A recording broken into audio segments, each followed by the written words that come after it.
Hey, good morning, guys. So I guess actually this afternoon. You hear a bunch of lawnmowers going, so sorry about the noise. That's going to happen in the summer. So I just now getting back out into the garage, turn some lights on. I have no clue what I want to work on today, but I'm really leaning towards the hood. I got my breakfast, and then I'm gonna do some work today. Try to. It's supposed to pour down rain again, and I do not know if I'll be able to record through all that. But either way, I'll probably put you guys on a time lapse, start taking some measurements and stuff, and I will get back to you guys here in a few minutes. Enjoy the next clip.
Hey guys, been tweaking around with the hinges a little bit, playing with them, trying to figure out how I'm going to get this old school hood hooked to the new body.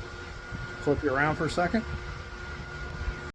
Okay, as you can see, this is the old school, or the new school. This is the 2005 Explorer hood hinge. It fits really close right here. I'm probably gonna have to either trim this out on like a little bit of an angle here, or trim that lip right here that's all banged up. I'm not even sure what it was. I just had a little piece of rubber attached to it, but gotta basically do that on both sides, I believe. Similar principle here. Here I actually just ground it down just a second ago a little bit, and it clears. So that's all the way closed on the Explorer. Obviously, you know, we got a couple inches of distance here. So this is going to be a base. We'll probably have to add something to this, like a piece of tube stock or something, or just add the tube stock onto the proper location on the hood here, because that hinge plate is going to sit roughly in that area.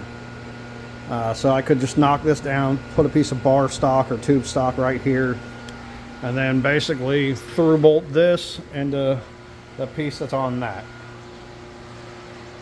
So kind of playing around with that idea. Still got a lot of deciding to do. I'd like to use these. My dad is 100% against using them. He wants to buy another set of the hinges like this right here, like on the rear. I had a set on that 49 and didn't even consider doing that, so I had let it go with the 49. I contacted the guy that I gave it to, and he has already scrapped it. He sold what he could sell off it, which is fine, I don't care, and he scrapped it. So I mean, it is what it is. I'm not mad at him. It's not his fault that I was stupid, but I should have kept them. I'd almost kept the whole trunk lid, and I wish now that I had, because had I kept them, I would have definitely took the hinges. I've also got this set, which is a set from, I believe it's an Impala, maybe an 05 Impala, and I believe this was for the trunk. I'm not positive, but very similar. The only downside, and the only reason I chose not to really look at these, is because all they really use is a nub to hook in. It's supposed to sit like a little ball thing. And for a little while I thought about trying to do something like that, but I have to put it significantly further back, or cut that bracket completely out and then re-weld the nub further down. That might have been a better idea. I honestly don't know.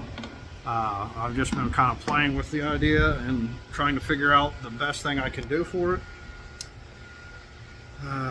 So I don't know.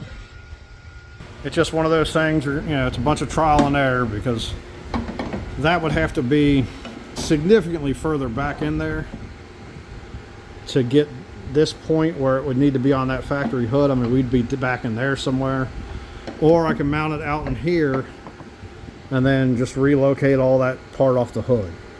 Where if I could do this, I think this is a little nicer, because I literally just screw straight through into the old school hood on that pillar line on the thick point. Then I do the same thing on the hinge plate, and it basically sandwiches it together. Where this one, I don't know. I might go with this one, I might not. I think that was going to be a little flimsier though, in my opinion. I don't know if I got the video of it here or not, but I did have the hood on for a few minutes. I think I got it. I honestly don't remember. It's humid as all hell. It's supposed to rain, and I've been getting eaten alive by mosquitoes. So I really haven't paid much attention to the camera. I've tried to remember to move it around and show some different stuff, but I can't guarantee that I did. So that all being said, that's where I stand currently. I'm going to do my best not to through bolt to the hood, because my dad's initial thought was we'll through bolt the hood, weld them down, and then grind the faces down. And that way it's just straight through bolt. We don't have really any worry about it.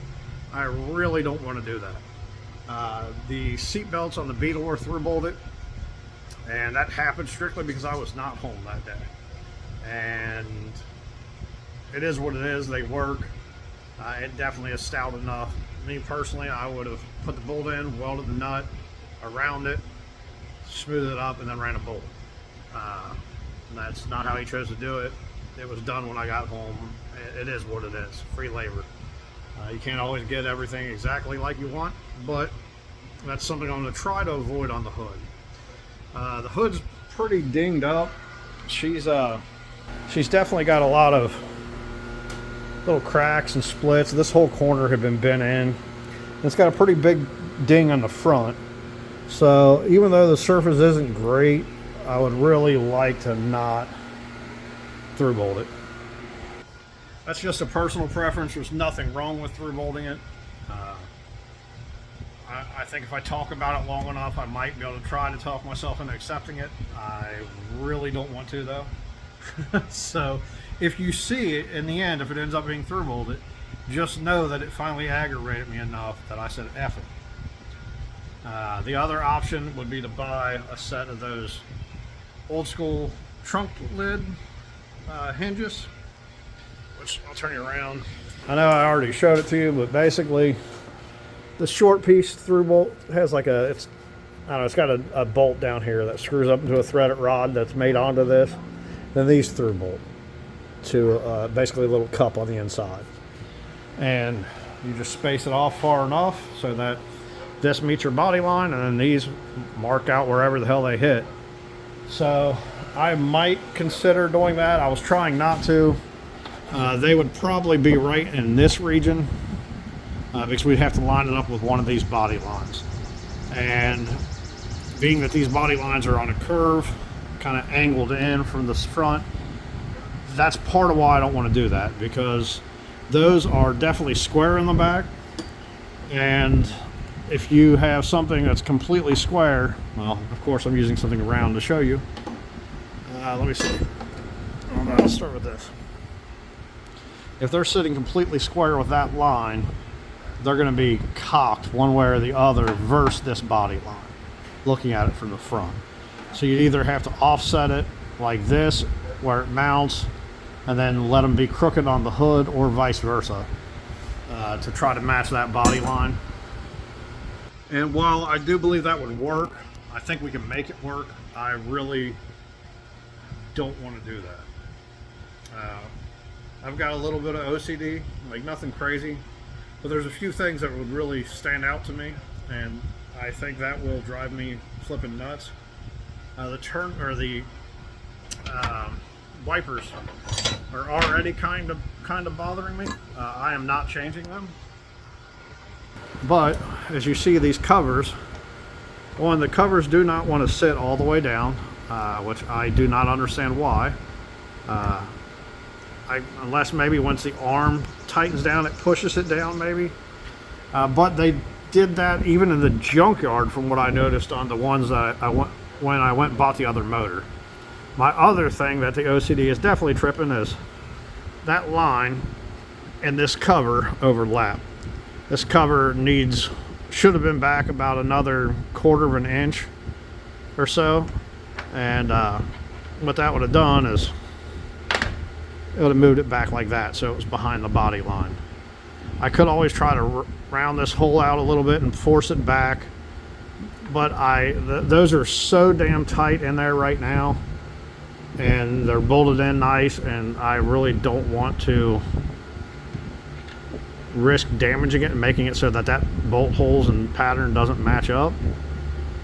So what I'm more than likely going to do is I'm going to come in here with a cutting wheel and just cut a flat line right through that, and then put some epoxy on the inside of it to make it look like it's just divots out to a flat piece. I know that's stupid, it's nothing to get hung up about, but that's just one of those weird things. Not saying that I'm like legitimately OCD, because I've never been diagnosed,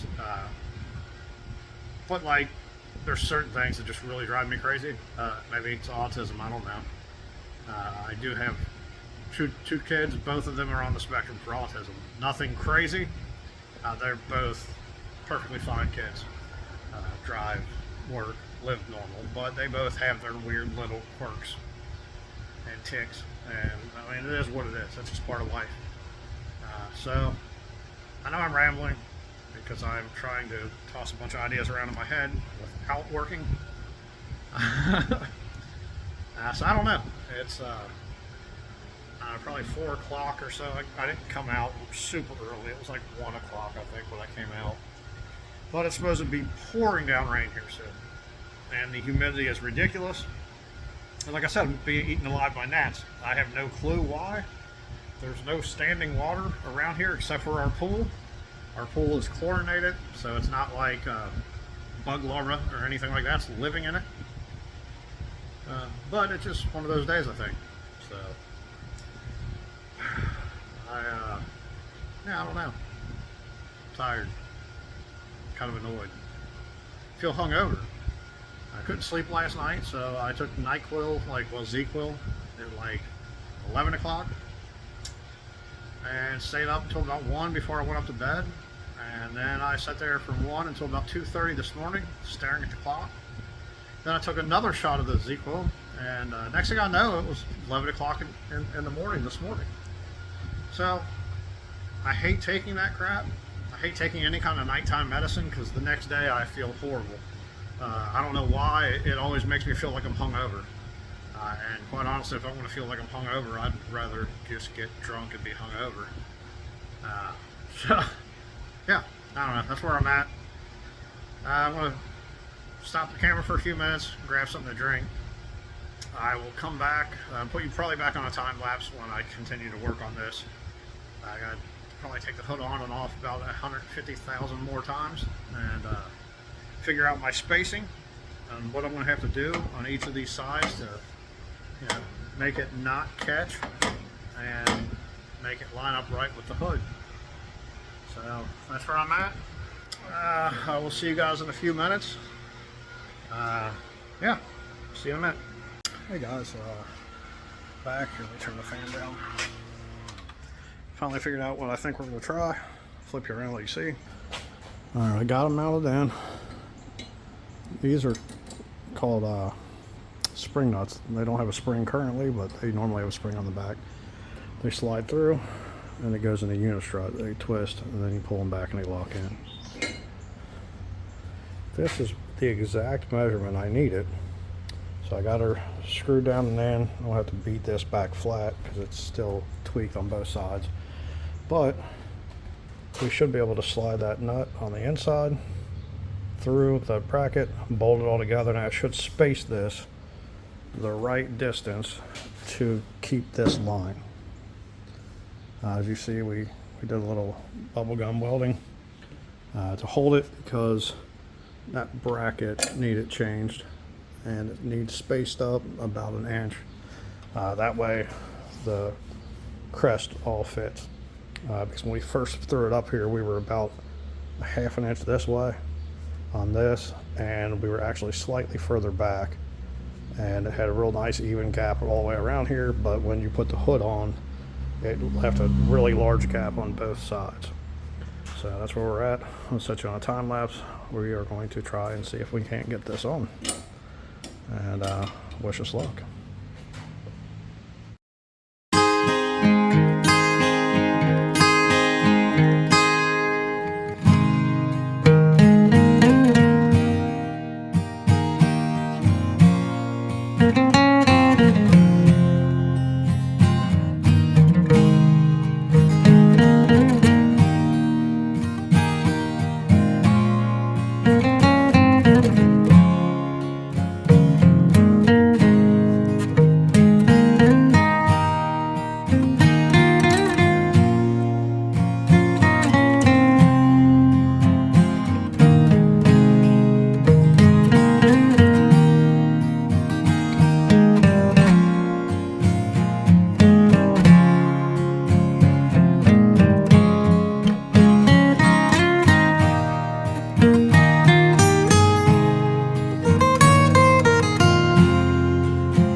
couple different ways on the hood hinges. I don't think either way is going to work. So it's about 8:30. So I'm going to call it a night for the night. I'll just go ahead and add this to tomorrow's video and see what I can figure out tomorrow with some fresh eyes. So have a good night. See you in the next clip. Morning, guys. Back out in the garage. Hopefully you guys can hear me. It's raining again, so it's starting to get a little bit of water in, but nothing crazy. I mean, that's to be expected with the front end open, and if that's all we get, it's not a huge issue. Researched more on the hood hinges for about 4 hours last night. Tried a little more this morning, playing with them, adjusting them. Decided that as much as I hate to do it, I'm going to spend a little bit of money. I'm going to buy another set of these hinges right here. In fact, I've already done it, so we just got to wait for them to order. They're probably, let me flip you around, they're probably going to end up somewhere about in here on both sides. So it will hinge from the center. What that does, if you see these, it switches the pivot point to above the actual trunk lid or the hood in the R case. And that's the issue we're having, where they're hinging down here, it's pinching the hood every single time. And no matter what we do, as it comes up, this corner and that far corner are getting in a bind and hitting. And they're hitting up in here.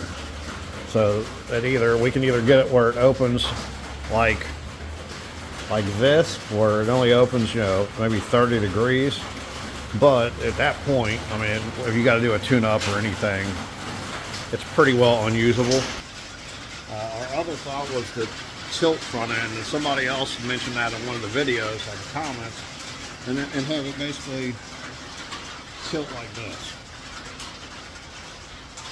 And the only worry about that is the front end sheet metal is relatively thin, and I'm not positive that there's a whole lot there we can graft that onto. It's not all in great shape, and it kind of worried that it won't be able to support it. Plus we have the hood hinge or hood latch and everything up front, and I would really like to use that assembly still, especially being that we got a cable to it, and it in theory works everything. So we're probably going to hold off on that for today.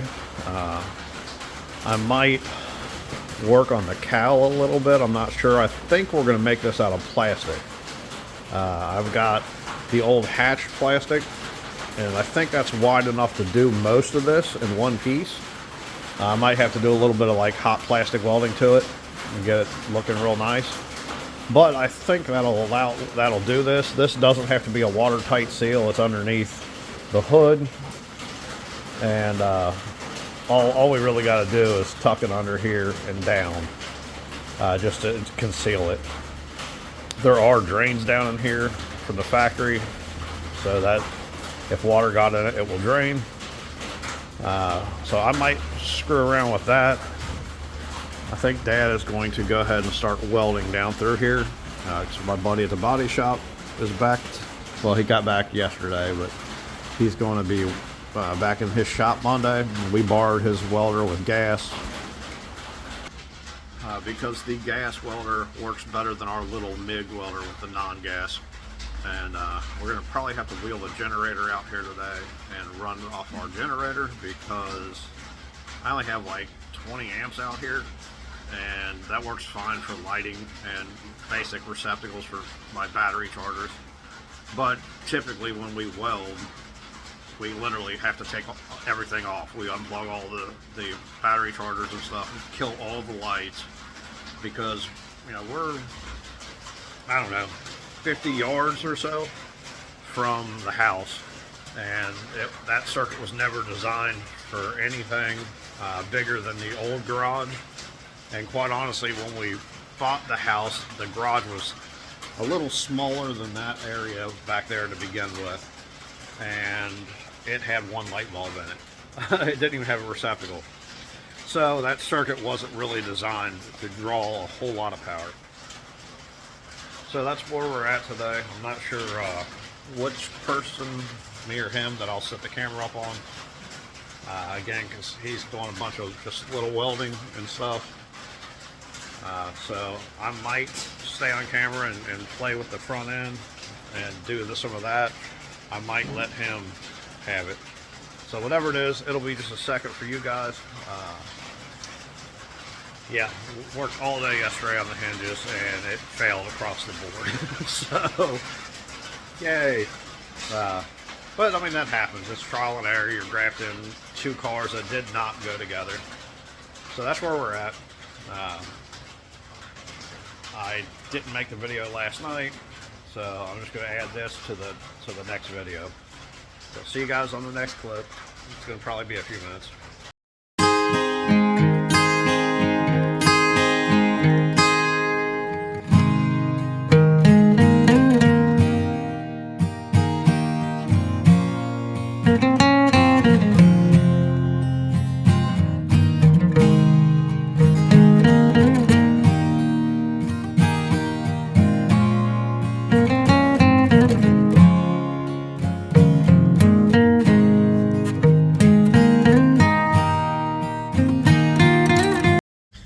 Hey guys, I'm back.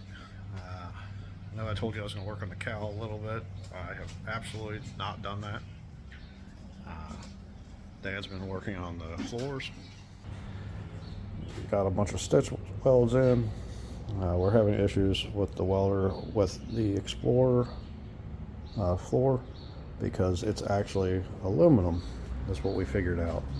That's an aluminum skin with a metal structure underneath, like built between two aluminum fins, we think, because it looks like it's aluminum underneath too. But this side's welded down through, spot welded everywhere. He's getting ready to start over on that side. We're probably going to stop and take a little bit of a bite to eat. I basically spent all day in there straightening up and cleaning because quite honestly it needed it. It was a mess back there. We're on hold for the hood hinges, so I've been dicking around cleaning and straightening up, trying to organize some shit. Now that he's on this driver's side, I might work on the cowl today. I'm not sure, but I might come in and try to make a template to put a plate down through there. So that's where I'm at. If nothing else happens, I'll just edit all this to a video and post it tonight, because we're going to be on hold for a couple things, and the floor welding is not going to make a very entertaining video. It's just kind of boring, because again, once you see some welding, you've seen it. It has done nothing but rain all day long. It's currently stopped, but that's where we're at. So we were just looking over some things and discussing some other stuff we're going to do. And yeah, I guess we'll figure out what I want to do. So this will either be another clip after this, or I will see you guys on the next one. So we'll see how it goes.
plastic out of the rear of the hatch of the Explorer. I'll flip you around real quick so you can kind of get a good look at what I'm doing, because it's something you might not have seen before. I don't know. It's just plastic bonding with a wire. So let me flip you around. Okay, basically you take this and it gets a little wire between them. It sends 120 volts through that wire. It melts in, and you twist it a little bit and it adheres both pieces. Once it's done, these little posts snap off. I'm going to do it top and bottom. This is getting cut further. Same with over here once it's pinned in. And I'm going to fill this little gap. What it'll allow me to do is, once all this is set and pinned down, I can turn around and we can put some like fiberglass over it and smooth it out, and that will give us basically the entire parcel tray, or the that cover that I need. I'm going to put seals down on the bottom, and then this side here goes up underneath the actual steel, and I've got some clips that slide over here that accept a bolt, so I'm just going to drill a hole through and bolt it in place, make sure it's all sealed down, and then that should still allow me access to the wiper motors, and it will seal the cowl area where the defrosters are up through there. Because right now the defrosters are back under the dash, so if I can seal that area and the defrosters get hot, they will still, technically the air will still rise right up through the windshield, through the factory 50.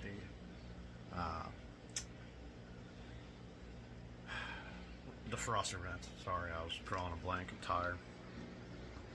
So let me get it loaded up real quick, and I'll show you guys a little better shot of it.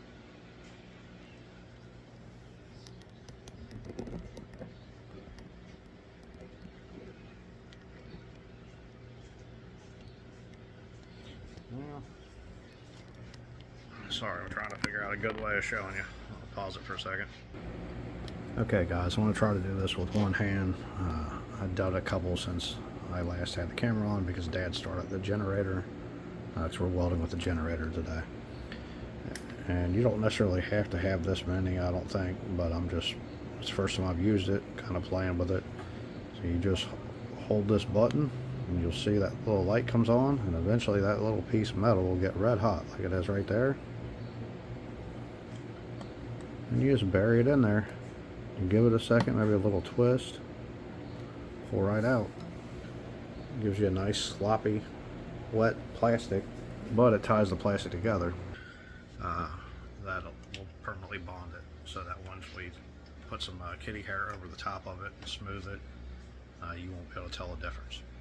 But it permanently bond it so that it will not pop and break. So I'm going to keep screwing around with this for the rest of the night. Dad's still working on the floors. I think we're just going to go ahead and call it a night for the camera, because there ain't a whole lot exciting going on. So I will see you guys on the next one. Thanks for watching. Hey guys, I'm back for a second. Today feels horrible. Like I just did not actually accomplish anything. We did get the floors all welded in. I forgot to video it before I came back in, and I'm definitely not going back outside. I'm beat. But anyway, yeah, we got the floors welded in. You see me work on the cowl a little bit. I showed you that hot wire splice thing.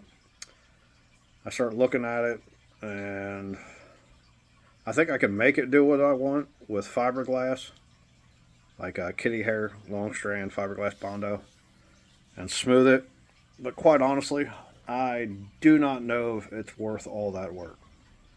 I may just go to a junkyard, find one for an Explorer that cowl that went down there naturally, and then I can trim a smaller piece and just close it off down onto that.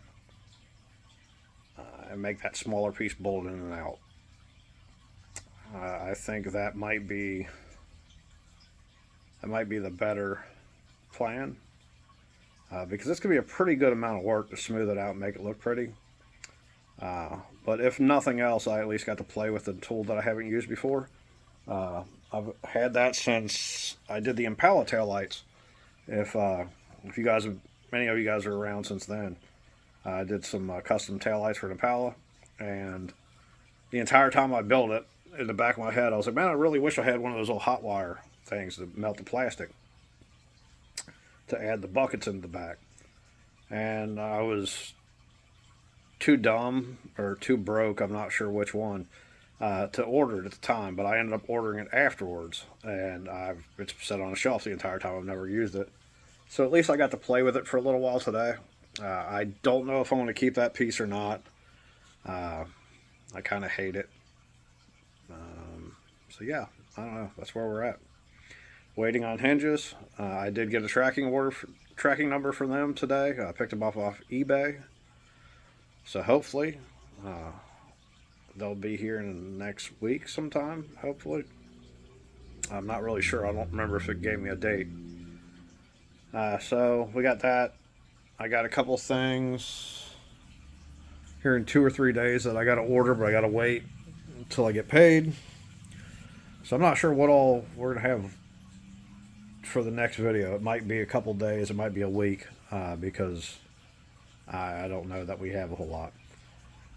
We might do a car show this Sunday, the weather permitting, because there's a couple of them around this Sunday.